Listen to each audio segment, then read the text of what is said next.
Hello students, welcome to my YouTube channel and welcome to NCERT line by line frame problem series. और बेटा इस series में मैं आपके साथ डिस्कस कर रहा हूँ एनसीईआरटी की लाइन बाय लाइन से अच्छे इंपॉर्टेंट क्वेश्चंस। तो बेटा लास्ट टर्न पे हम लोगों ने कंप्लीट किया था अपना मैकेनिकल प्रॉपर्टीज ऑफ सॉलिड्स। आज बेटा हम लोग स्टार्ट करेंगे अपना नया chapter that is mechanical properties of fluid. तो उसका क्वेश्चन नंबर 1 ये रहा आपके सामने। कहते हैं why liquid and gases called fluids. Four options are given, find out which will be the correct option. Screen को पॉज करके ट्राई करिए। ओके, आई होप आपने क्वेश्चन को सॉल्व कर लिया होगा। कौन सा ऑप्शन करेक्ट होगा? Third option will be the correct. The gases and liquid can flow. Gases और लिक्विड जो है वो फ्लो कर सकते हैं, इस वजह से उनको फ्लूइड्स कहा जाता है। Okay, now move on the question number 2। shearing stress of fluid is smaller than solids about। Four options given है, बताना है कौन सा करेक्ट होगा। कौन सा ऑप्शन करेक्ट होगा? Third option will be the correct, million times. ठीक है, मिलियन टाइम्स रिड्यूस होता है, स्मॉलर होता है। ठीक है, okay, now move on the question number 3। Variation of density of liquid with pressure. जो लिक्विड होते हैं उनकी डेंसिटी प्रेशर के साथ क्या होती है?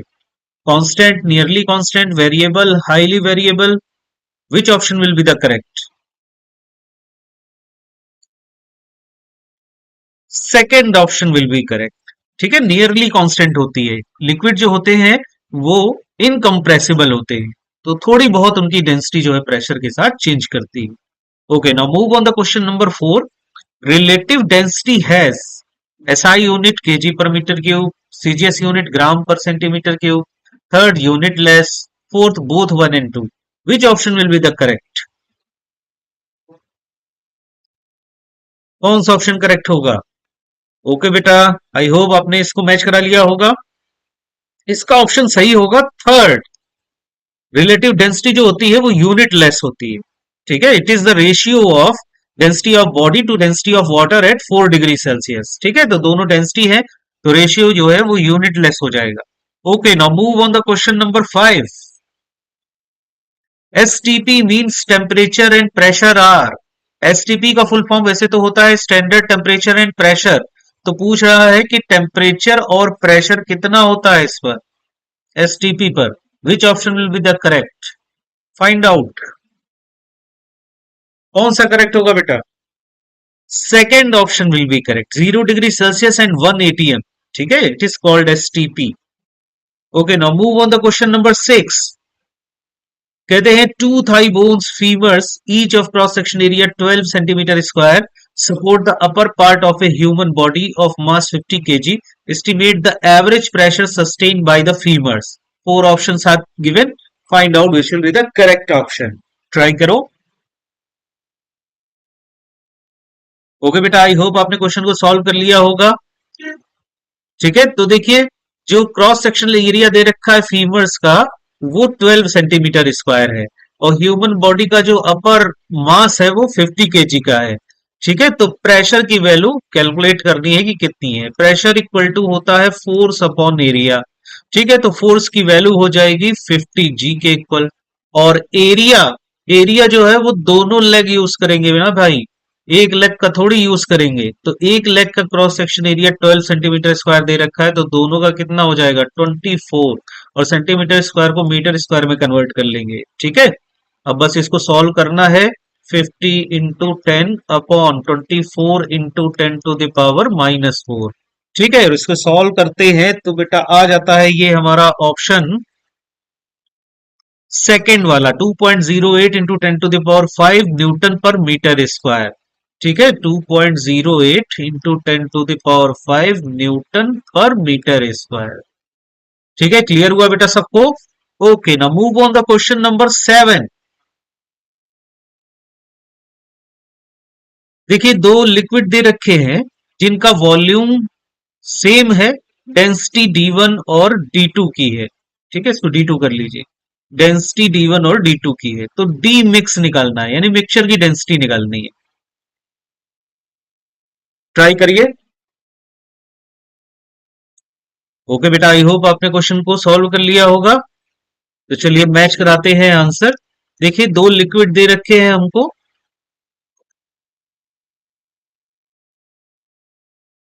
इसका वॉल्यूम V और डेंसिटी D1, इसका वॉल्यूम V और डेंसिटी D2 दे रखी है।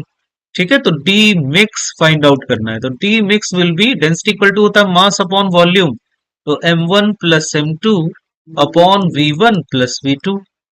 मास तो देखिए हम लोग लिख सकते हैं वॉल्यूम इनटू डेंसिटी, तो m1 की वैल्यू हो जाएगी v d1। इसी तरीके से m2 will B d v d2 and upon v1 plus v2 v plus v। ठीक, तो ऊपर आ गया v कॉमन ले लेते हैं तो d1 प्लस d2, और नीचे आ जाएगा 2v, v से v कैंसिल, तो final it will come d1 plus d2 by 2। ठीक, तो now second option will be the correct. Okay, now move on the question number 8। इसमें भी दो लिक्विड दे रखे हैं, दोनों के मास सेम है, डेंसिटी d1 और d2 की है, और डी मिक्स फाइंड आउट करना है। ट्राई करो। आई होप बेटा आपने सॉल्व कर लिया होगा इसको। चलिए आंसर मैच कराते हैं। अब की बार इनके मासेस सेम है और डेंसिटी अलग अलग है। ठीक है, सपोज दैट ये दोनों लिक्विड है, इसका मास m, डेंसिटी d1, इसका मास भी m, डेंसिटी d2। तो डी मिक्स कैलकुलेट करना है, तो D mix will be equal to m1 plus m2 upon v1 plus v2। So m1 will be m and m2 will be m, and upon v1 will be, volume तो given नहीं है, तो volume को क्या लिख सकते हैं, volume को लिख सकते हैं मास अपॉन डेंसिटी, तो m by d1 and this will m by d2। ठीक, सो 2m अपॉन m कॉमन ले लेते हैं, 1 upon d1 plus 1 upon d2, सो m कैंसिल आउट, तो it will become 2d1 d2 upon d1 plus d2। ठीक है, know which option will be correct, third option will be correct. Clear हुआ बेटा सबको? Okay, now move on the question number 9। Density of mercury is 13.6 into 10 to the power 3 kg per meter cube. Find its relative density. Four options are given. Find out which will be the correct option. Try करो। Okay बेटा, आई hope आपने इसको solve कर लिया होगा। तो देखिए, relative density जो होती है उसका फॉर्मूला होता है relative density equal to density of body,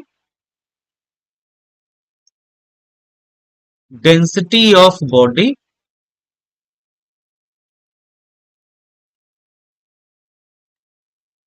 upon density of water at 4 degree Celsius. ठीक है, तो मरकरी दे रखा है, तो इसकी डेंसिटी है 13.6 इंटू 10 टू द पावर 3, और अपॉन वाटर की डेंसिटी होती है 1 इंटू 10 टू द पावर 3। ठीक है, ये भी केजी पर मीटर क्यूब में होता है, ये भी केजी पर मीटर क्यूब में, तो 10 to the power 3 cancel out हो जाएगा, तो रिलेटिव डेंसिटी विल बिकम 13.6। ठीक है, और ये यूनिट लेस क्वांटिटी होगी क्योंकि दोनों यूनिट ऊपर नीचे कैंसिल आउट हो जाए। क्लियर हुआ बेटा सबको? Okay, now move on the question. So third option will be correct. Clear हुआ बेटा सबको? Okay, now move on the question number 10। Excess pressure at depth also called. Four options are given, find out which will be the correct option. Try it. So which option will be correct? Third option will be correct, gauge pressure। ठीक है, इसको gauge pressure कहते हैं। जो excess pressure होता है depth पर, that is called gauge pressure. Excess pressure कितना बनेगा, P is equal to P naught plus h rho g. ये प्रेशर की इक्वेशन होती है डेप्थ। तो एक्सेस प्रेशर कितना हुआ, P minus P not equal to h rho g. It is the excess pressure, और इसी को कहते हैं गेज प्रेशर। ओके बेटा, तो बेटा आई होप आज का जो सेशन है वो आपको बहुत पसंद आया होगा। तो पसंद आया हो तो लाइक और सब्सक्राइब जरूर कर दीजिएगा। तो बेटा मिलते हैं हम लोग नेक्स्ट टर्न पर। तब तक के लिए बेस्ट ऑफ लक।